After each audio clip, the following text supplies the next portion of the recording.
Ассалаумағалейкум, құрметті көрермендер. Біз 2020 жылдар жариялаған бейне баяндарымызда алғаш рет Жетісудың шығыс аумағындағы Алакөл ауданы Үшарал, Қабанбай өңірлеріндегі Шұбартау төлеңгіттері туралы тың деректер берген болатынбыз. Бұл аймақта ата-бабаларымыздың жерленген орындары болғандықтан бұл тақырып біз үшін өте ыстық болды. Жетісуда көне зираттар өте көп, дегенмен де ескі топографиялық картада көш жолы немесе керуен жолдары бойын жалғап жатқан ескі зираттар мен құдықтар еніп отырған. Олай болса, ең алдымен Алакөл аумағындағы Таз, Қарақұмдағы Қонай, Жанай, Қанай моласын, Қызылащы бойындағы Сарықасқан моласы маңындағы Уанас моласында атап өтеміз. Сонымен қатар Уанастың моласы жанында әулет адамдар жерленген зират қорымдарының да табылуы мүмкін екенін ескертіп өтеміз. Қызылащы мен Жаман-Теректі өзендері аралығындағы Уанас бабамыздың моласының табылуы біз үшін үлкен жетістік болып табылады. Өйткені осындай деректердің арқасында ғана Жетісудағы төлеңгіттердің ұмытылған тарихы қалпына келе бастайды. Бір жағынан осы ойымызды нақты тарихи айғаққа ақыр соңында ешкім дауласа алмайтындай болу үшін 2020 жылдың 25 шілде айында академик профессор Бекен Кемелбеков пен Бауыржан Ерубаевтың ұйымдастыруымен Алакөл ауданының тұрғыны Кәріқұлақ шежіреші Сембай Байұзақов қариямен кездесіп, шығыс Жетісу өңіріндегі бабаларымызға қатысты нысандарды өз көзімізбен көріп, шежірелік әңгімелерді жинап қайтқан болатынбыз. Осы сапар нәтижесінде ғана Жетісудың шығыс өңіріне шоғырланған Шұбартау төлеңгіттеріне қатысты мәселелерді де шеше бастауға жол ашатын жаңа айғақтарға ие болған едік. Жетісу төріндегі Шұбарағаш ой-жайлауда Өмірзақ басы деген жер атауы сақталған. Шұбарағаш ой-жайлауды Қара Сары деген тау жотасы бөліп жатыр. Қараның асуы және Сарының сай деген жер Үйген тастағы Тентек өзенінің бойында да бар. Осыдан-ақ Өмірзақ бабамыздың Жетісуда дүниеге келген балаларын неліктен Қара және Сары деп атағанын түсінетін боламыз. Осы маңда Өмірзақтың бір баласы деп айтылатын Сабаншы атымен аталған Сабаншының сайы да бар. Бір жағынан Өмірзақ ауылы неге Жоңғар алатауынан бастау алатын Лепсі өзенінің басында отырды деген сауал да туындайды. Қазақтың ұғымында кім өзеннің басына ие болса, сол өзеннің барлық салалары мен төменгі ағысына дейінгі жерге иелік жасайды. 1754 жылы Жоңғар ордасы біржолата құлағанда Әбілпей сұлтан қазақтың шығыс шекарасын Ертіс пен Іленің басына дейін алып барды. Солардың арқасында біз қазір Жетісу, Алтай мен Тарбағатайға иелік етіп отырмыз. Әрине, Жетісудағы жер, су, көне молалардың атаулары нақты тарихи географиялық сипатқа ие. Өйткені осы деректер арқылы біз Шұбартау төлеңгіттерінің Жетісудағы Әбілпей сұлтан маңына топтасқандарын нақтылай алатын боламыз. Ресей патшасының отарлау саясатына байланысты Әбілпей сұлтан қарамағындағы Алатаудан Алтайға дейінгі кең байтақ аумақ ең алдымен Қарқаралы, Сергиополь, Аягөз, Қапал уездері бөлініп шықты. 1880 жылы шығыс Жетісуда Лепсі уезі құрылды. Өмірзақ ауылдары отырған Шұбарағаш ой-жайлаудың орнына орыс казактар бақылаған Лепсі бекінісінің аты шыға бастайды. Осы өзгерістерге байланысты Қытайдан шығатын Орта Азия саудасын бақылаған Әбілпей төлеңгіттерінің тұтастығы дырап, кәдуілгі көшпелі руға айналып кетті. 1824 жылы Қарқаралыдағы төлеңгіт болысына жиналған Шұбартау төлеңгіттерін Өмірзақтың құты мен жаназарын туы біріктірді.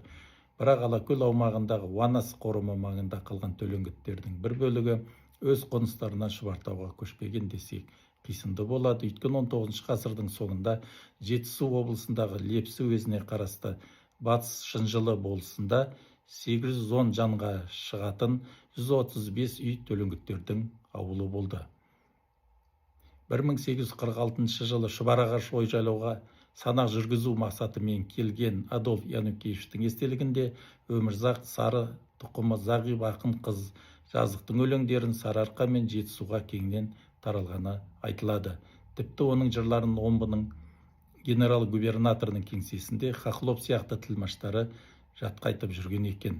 Жазықтың Кенесары хан толғауы туралы деректер берген Янушкевич ақын қыздың патша әкімдері мен қазақ сұлтандарының қысымымен Мамадай руының Алатау жаққа ауып барып, тұрып келгені жөніндегі Алатау Дәнсу жырын бастан аяқ қара сөзбен баяндаған. Құрметті көрермендер, 1932 жылдары аштық, одан қуғын сүргін жылдарында Шұбартаулық Төлеңгіт ұрпақтарының біразы Алакөлге қайта қоныстанып, күні бүгінге дейін мекендеп отыр.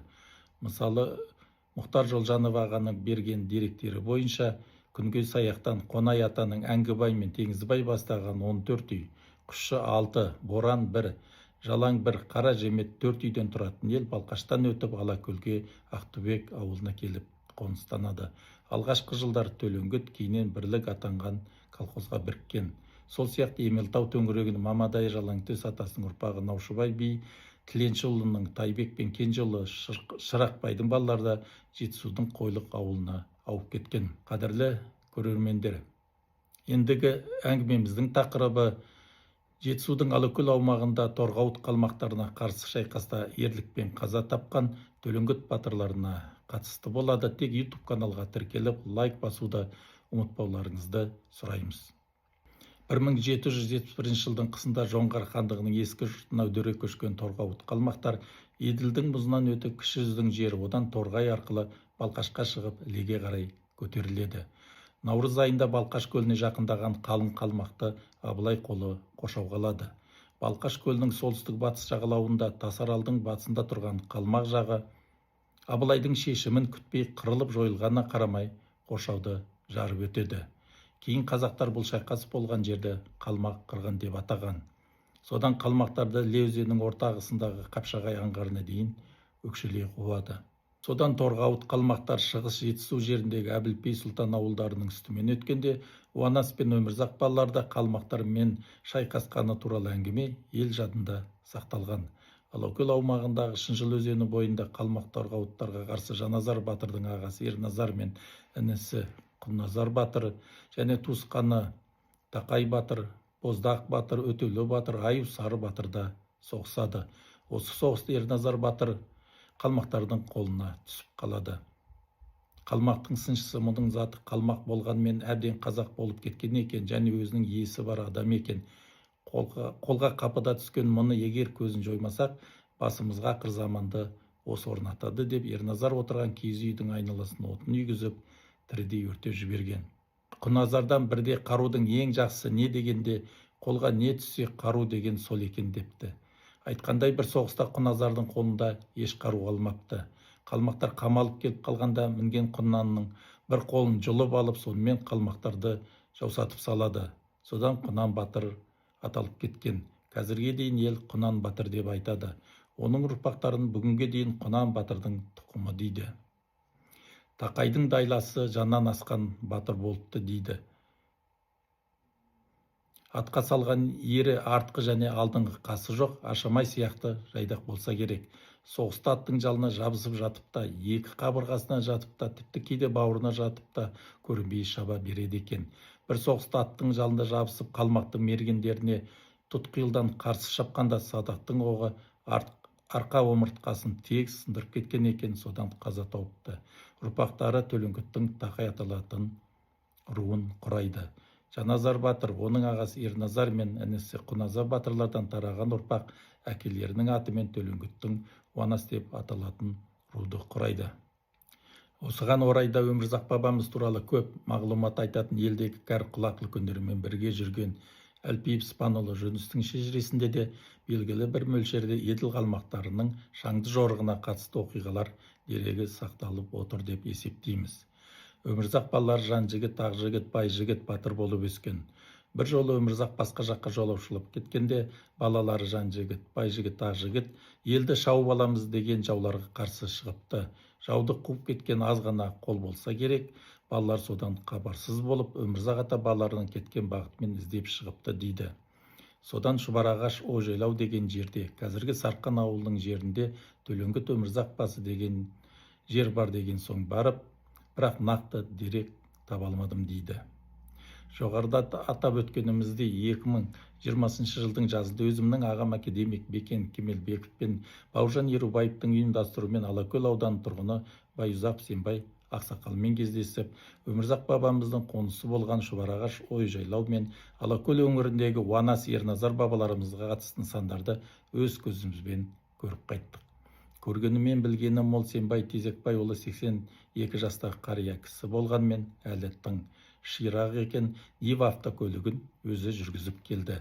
Жанында өзінің замандасы Қабанбай ауылынан Жәмешев Данабек ақсақалы бар екен, бірге әңгімелесіп отырайық деп мен ақсақалдардың жанына отырдым.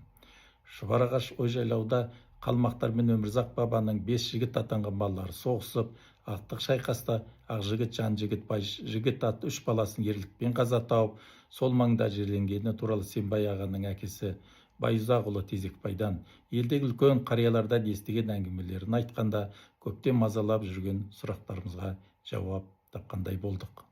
Өмірзақ бабамыздың балалардың жерленген жері Теректі өзенінің Лепсіге құятын тұсындағы көне қорымда деп айтылады екен.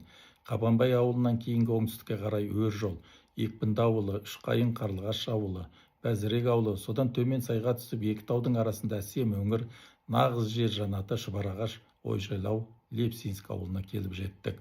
Ортасынан тарамданып, тас-тасты қуалап, Лепсі өзен сарқырап ағып өтетін шұңғыл жазық екен. Үстімізге самырсын, терек, аққайың жамылған таулары төніп тұрады екен. Лепсі бастауын Алатаудан алады, Балқашқа құяды. Лепсі өзенінің бойымен тау жоталарындағы жолмен шығысқа қарай 34 шақырым Үйгентас жайлауы басталады. Тентек өзені екі таудың ортасынан ағып өтеді. Өзенге жақын тау етегінде біздің елдің шекара бөлімшесі орналасқан. Содан Шұбарағаш ой-жайлаудан Қабанбай ауылына қарай қайта жолға шықтық. Алдымызда Бекен аға мен Бауыржан мінген джип автокөлігі жол бастады. Жүйткіген көлік ішінде Жаназар батыр, Ерназар батыр туралы әңгімелерді тыңдай отырып, түстен кейін Қабанбай ауылынан Үшаралға шығар жолдағы 20 шақырымдағы Шынжыл өзен бойындағы Ерназар ауылына келіп тоқтадық. Құлағың естігенді көз бір көреді деген осы екен-ау. Ерназар ауылында қазіргі кезде ешкім тұрмайды, ауылдың орны ғана жатыр, тек сол маңдағы жалғыз тау жотасы ел аузында Уанастың төбесі немесе Уанастың шағылы деген атпен қалған. Уанас төбесінде жаугершілік заманда Абылай ханның қару-жарақ, сауыт-сайман, азық-түлік және басқадай қорлары сақталған делінеді. Уанас төбесінен ары көкшілденіп, мұнартып көрініп тұрған тау Сайқан тауы, одан әрі Алакөл басталады. Тарбағатай мен Алатаудың түйіскен тұсындағы Алакөл өткелі әлі күнге дейін Жоңғар қақпасы немесе Достық кедендік бекеті деп аталады. Ал көрші ел Алашанкау деп атайды. Осы Алакөл өткеліндегі Уанас тобындағы төлеңгіттер Қытайдың Орта Азия хандықтарына шығатын керуен саудасын бақылаған. Уанас төбесінен оңтүстікке қарай Жаназардың ағасы Ерназардың ауылы болған. Ерназар батырды қоршаған қалмақтар отырған киіз үйінің айналасына отын үйгізіп, тірідей өртеп жібергенде, батырдың арғымағы жауға ұстатпай қашып кеткен екен. Кей кездері ауыл маңындағы айналаны тұман басқанда, құла шұбар түсті арғымақ кісінеп келіп тұрғандай көрінеді мыс. Батырдың рухына Құран бағыштадық. Алакөл өңірінде Жанай, Қанай, Қонай аталардан тараған ұрпақтар шежіресін әкемнің көзі тірісінде өз аузынан жазып алдым деген Сембай аға. Менің әкем Байұзақұлы Тезекбай көкірегі ояу шежіреші адам болған. 1886 жылы туып, 1989 жылы дүниеден өткен. Жаназардан Жанай, одан Кенжебай. Кенжебайдан Ердіс, Бердіс, Келдіс туады. Ердістен Төлес, Төлестен Жабағы, Жабас, Құлғара, Көбес туады. 18 ғасырдың екінші жартысында Жаназар батырдың бұйрығымен Жанай ата мен Тебержін ата арқадан Жетісу Алакөл өңіріне қоныс аударады. Осы өңірде өсіп өніп ұрпақтарын жеткізген. Жанай ата ұрпақтарын тас төлеңгіті деп те атайды. Осы Алакөлдегі сапарымыздан бір ай өткенде Сембай аға дүниеден өтті деген суық хабарды естігенде бір сәт сенер-сенбесімізді білмей тұрып қалдым. Шұбарағаш ой-жайлау Уанас төбесіне бірге барғанымызды, қайтарында маған мейірлене қарап, ата-бабалардың тарихы саған аманат деп қимай-қимай қоштасып, автокөлігін өзі жүргізіп кеткен сәттері көз алдыма келді. Ата-бабамыздың аманатын бүгінгі ұрпақтарына табыстаған Сембай Тезекбайұлы ағамыздың ендігі өмірі жұмақтың төрінде болса керек. Алла алдынан жарылқасын, пеште нұры шалқығай. Соның арқасында ғой, жаңағы шежелер жазылғаны Қанай, Қонай, Тақай, шежелі бәрі бар. Олардың ұрпақтары татарымыз бар. А жанай атамыз жоқ. Енді оған біздер виноватпыз. Соның кейін ойлаймын, неге олар ағайынды адамдар? Солай ғой енді. Олар бір тарихта шежеде бар да. Жанай атамыз жоқ. ұмытып қалған ғой кезінде. Ал енді егер енді осы қалпай қалса, онда бір ата атаусыз қалады. Атаусыз қалады. Одан кейін ешкім де білмейтін еді олардың осы жерде билеп жүргенін. Не вот енді? Алланың бары осы. Сүйегіміздің таза екені көрініп тұр. Өзіміздің сондай дұрыс азаматтар болғанымызды тегімізге байланысты міне қайтадан жаңартып жатырмыз. Ана үкіметтің айтып жатқан шақыруы ол бір бөлек. Біздікі мінекей мына біздің тірлігіміздің арқасында басымыздың аман болып әкелеріміз осы жерге жеткізгеннің арқасында міне арғы аталарымыз отырып солардың қызметін біліп, солардың өмірін біліп, пәленбай жерге шауып барып, пәленбай қатынды алып қашқан емес, жаңағы отаны үшін, жер үшін өмірлерін сол атысын өткізген ағайындарды міне біліп жатырмыз. Аллаға рахмет сіздермен кездестірген бірінші. Өмірлеріңіз жақсы болсын, ауырмасын. Бауырым деп бір-бірімізді істеп айқайласып жүрейік. Бізде Төлеңгіттің қай қызын алдың? Бәрі аттың Тебіржін. бағана